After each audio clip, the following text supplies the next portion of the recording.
Всем привет, я Марина и с вами Школа Сакрамел. Моделировать ногти – это круто! Ведь не всегда гель-лак способен преобразить любые руки. Это видео для новичков и тех, кто давно хочет освоить наращивание. Моделирование ногтей гелем, форма миндаль, без опила. Будет очень интересно, подписывайтесь на канал. Поехали! Посмотрите на руки моей модели, я уже выполнила моделирование на одной из них. И какая колоссальная разница! Не во всех случаях гель-лак это панацея и может преобразить любые руки. Поэтому очень здорово, если вы мастер-универсал, умеете не только покрывать ногти гель-лаком, но и моделировать. Тогда вы сможете преобразить любые руки. Сегодня я покажу, как правильно выполнять наращивание от А до Я подробно. Первый важный этап, на который мы обращаем внимание, это подготовка ногтевой пластины. От этого будет зависеть, появятся ли отслойки в дальнейшем. Смотрю на тип ногтей клиента.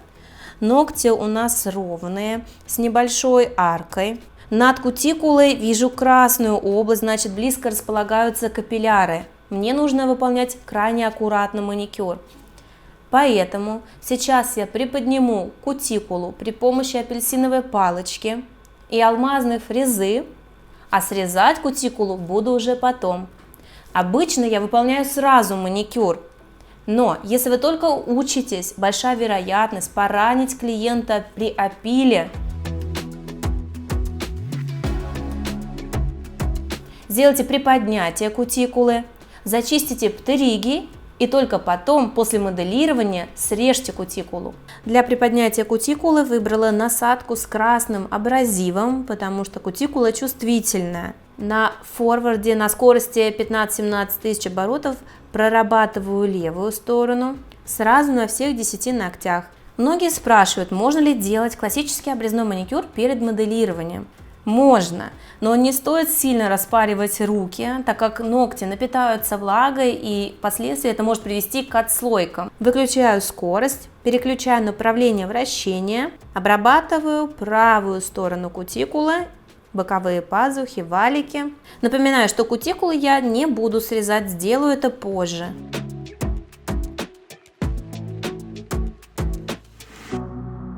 Особое внимание уделяю зоне боковых латеральных пазух, для того, чтобы форма впоследствии для наращивания плотно встала и ничего не мешала. Кутикулу приподняли, теперь самое время придать форму свободному краю, полностью убираю его. Если ногти у клиента короткие, дистальный валик выступает, анихофагия, привычка грызть ногти, мы можем с вами оставить совсем небольшой свободный край, 0,5–1 мм. В данном случае я убираю полностью и особенно в точках вроста. Важно, чтобы точки ногтевого вроста были на одном уровне. Если одна выше другой, то не перепиливайте ее еще сильнее. Почему важно убирать полностью свободный край? Если мы моделируем квадрат, то форму нужно поднять немного вверх, а свободный край нам просто не будет позволять этого сделать. Следующим этапом матирую ногтевую пластину. Выполняю это при помощи мягкой пилки 240 грит, не бафом, так как нам нужно, чтобы чешуйки ногтевой пластины хорошо приподнялись. Кладу пилку на ногтевую пластину и совершаю длинные движения слева направо. Мы не хаотично вводим пилкой по ногтевой пластине, нам важно, чтобы чешуйки правильно приподнялись. Также этот этап вы можете сделать при помощи алмазной фрезы. Выставляю невысокую скорость, 5-7 тысяч оборотов в положении форвард и иду справа налево. Важно, не должно быть нажима на ногтевую пластину. Матируйте ногтевую пластину, чтобы не оставалось глянцевых участков, особенно по боковым сторонам. Из-за этого могут в этой области возникнуть отслойки.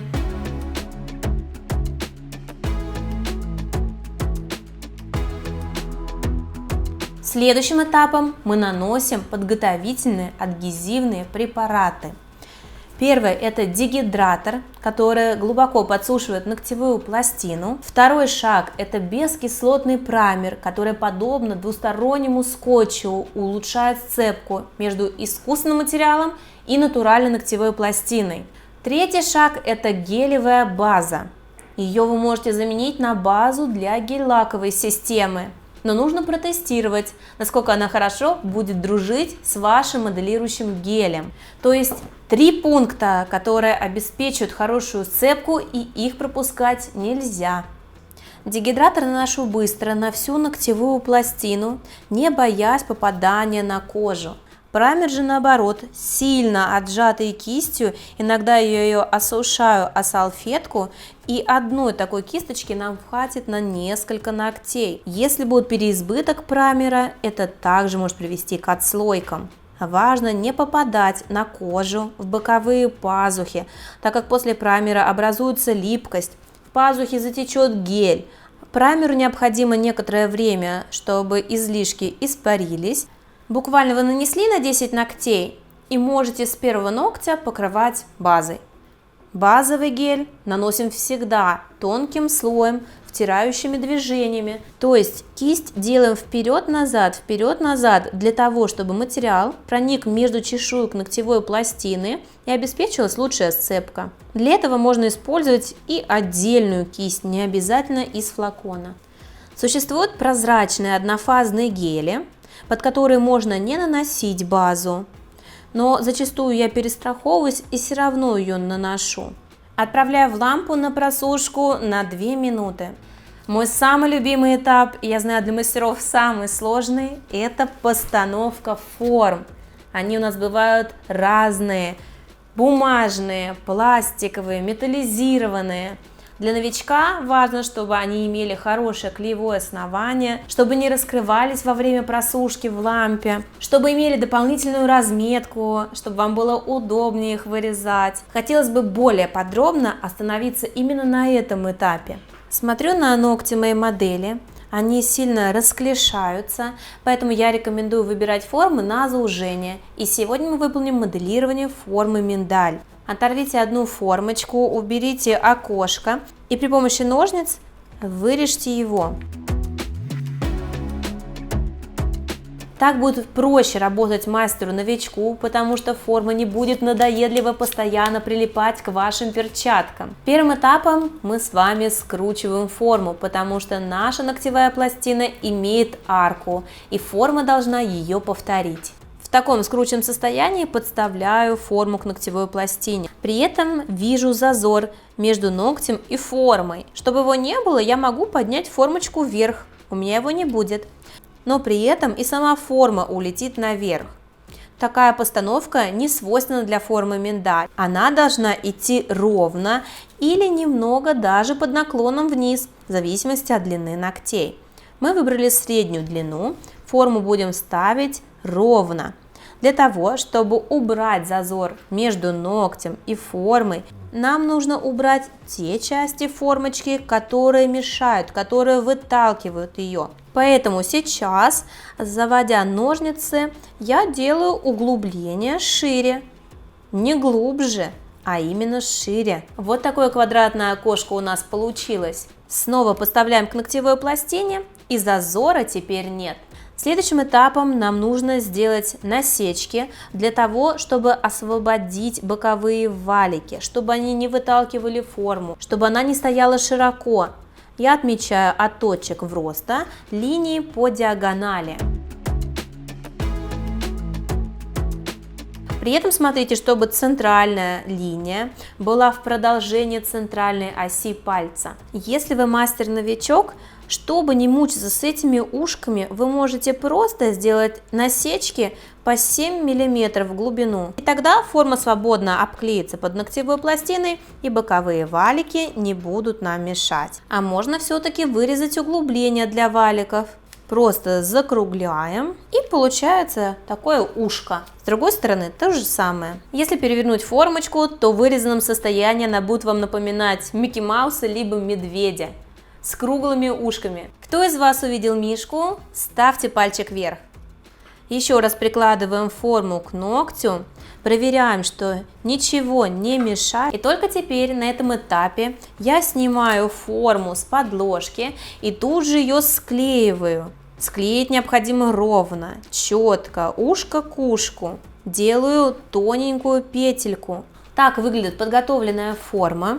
Мы с вами можем раскрыть ушки, сами регулируем уровень наклона пальца клиента, ставим, регулируем наклон формы, приклеиваем задние ушки.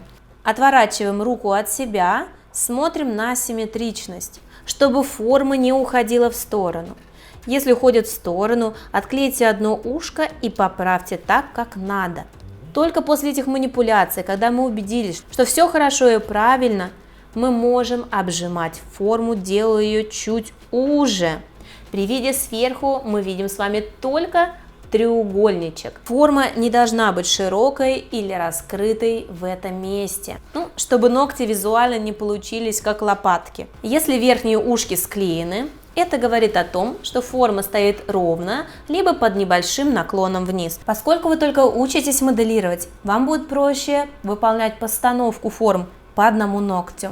Поставили форму, нанесли гель. Поставили форму, нанесли гель и так далее. Когда у вас станет чуть больше опыта, вы форму можете поставить сразу на 2-4 ногтя и сразу выкладывать материал. Какой гель лучше выбрать начинающему мастеру по консистенции? Удобнее будет работать густой или средней консистенцией. Вы будете успевать с ним справляться, он не будет так быстро растекаться, как жидкий материал.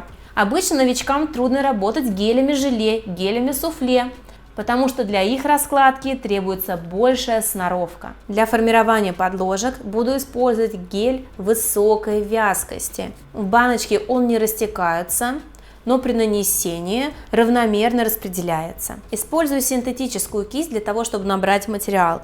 Набираю небольшое количество в центральной части баночки. Ставлю каплю на свободный край. Специально взяла камуфлирующий материал, чтобы вам было видно, им проще учиться. Вытягиваю длину и затем формирую миндаль. Работаю с материалом как по воздуху. Тяну его только за верхнюю его часть. Обязательно хорошо закрываю материалом точку ногтевого роста, чтобы в ней не было трещин. Кладу палец на бок и правильно формирую боковую стенку. Сначала идет прямая, а затем плавный подъем наверх. Разметки на форме подсказывают, как правильно это сделать. Поворачиваю руку на другую сторону и раскладываю слева материал. Если не делать опору мизинцем, то кисть будет глубоко проникать и ровного покрытия не получится. Сразу формирую ногти на готовность, не выкладываю про запас, не выкладываю форму квадрат. Все как будто бы уже опилило свободный край. Если выложили лишнего, очистите кисть и уберите излишки. Отправляю в лампу на просушку на 1 минуту. Таким образом, на всех ногтях сначала формирую подложки. На самом деле от правильной постановки формы зависит очень многое. Носибельность и красота будущих ногтей.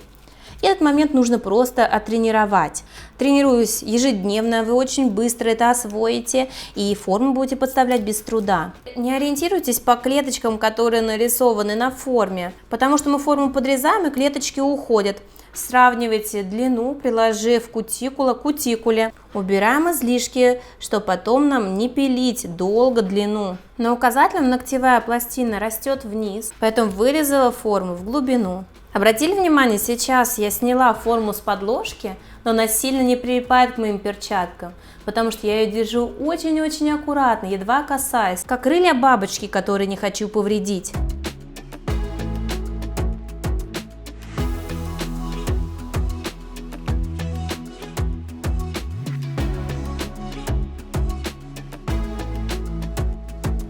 Форму важно ставить правильно, без зазоров. В зазоры будет попадать гель, и под ногтем будет ступенька, которая клиента будет раздражать. Он будет ее ковырять и может отломать ноготь. У меня на канале есть видео по ошибкам постановки форм. Обязательно его посмотрите, чтобы их не допускать.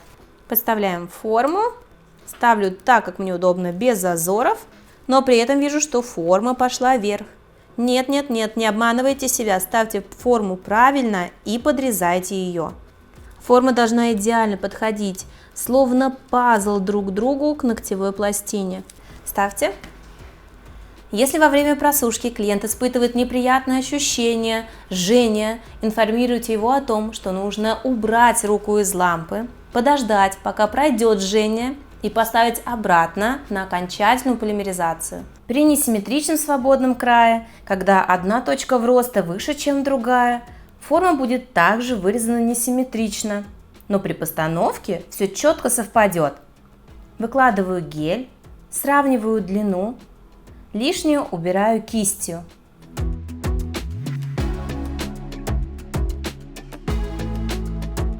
Мы закончили с этапом подложки.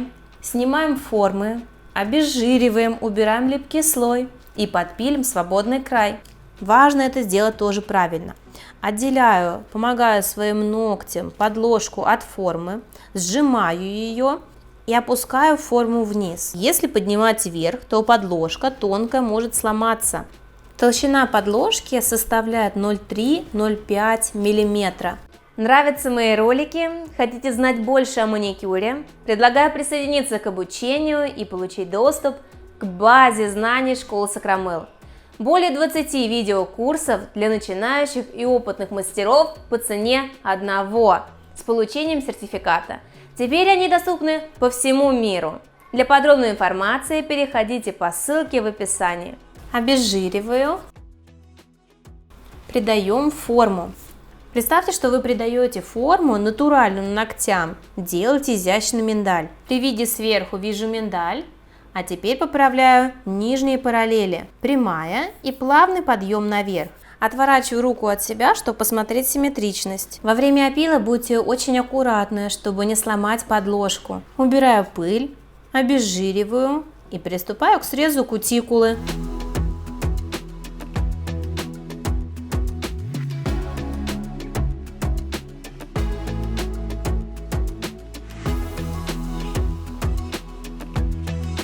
Почему я кутикулу срезаю именно на этом этапе?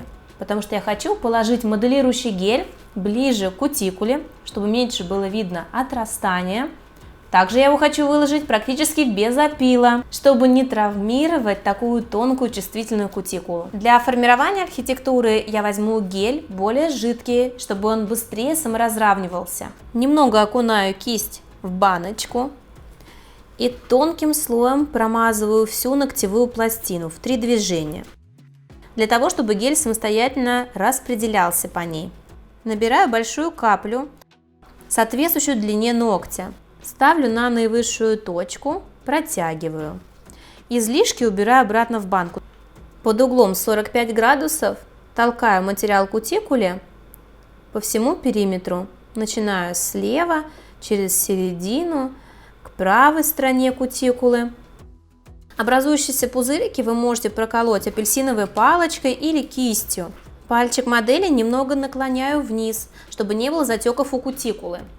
Пока я долго все рассказывала, материал начал растекаться на бока, поэтому переворачиваю руку клиента, ноготь, и при помощи тонкой кисти помогаю распределиться материалу в правильную архитектуру.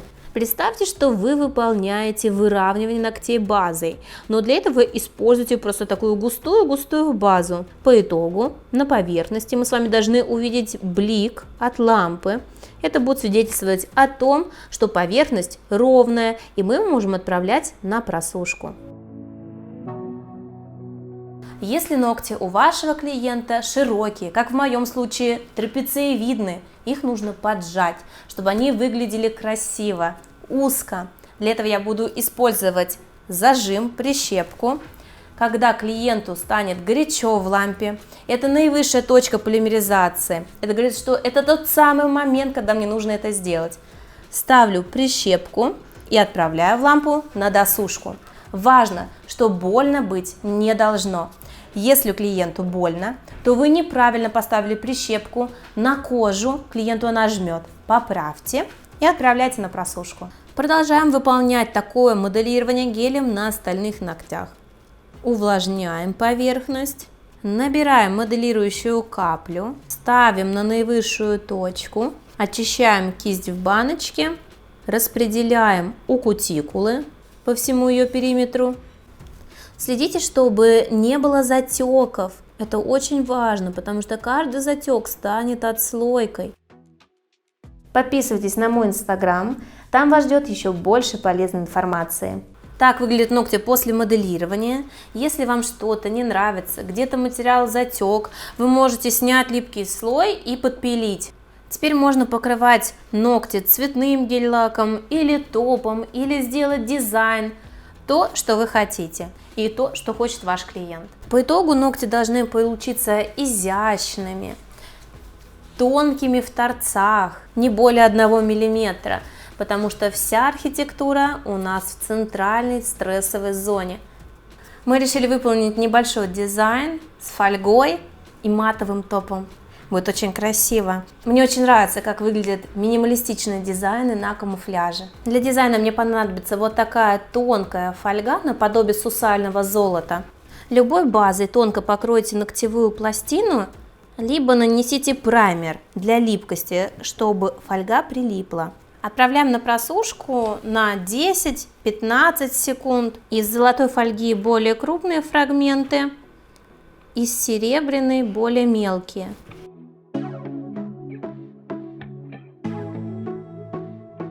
Перекрываю дизайн матовым топом в средний слой. Если вы переживаете, что фольга будет скалываться, сначала покройте глянцевым топом с липким слоем, а затем матовым. Я в своем топе уверена, поэтому сразу перекрываю им. Покрываю по 2 ногтя и отправляю на просушку. Снимаю липкий слой.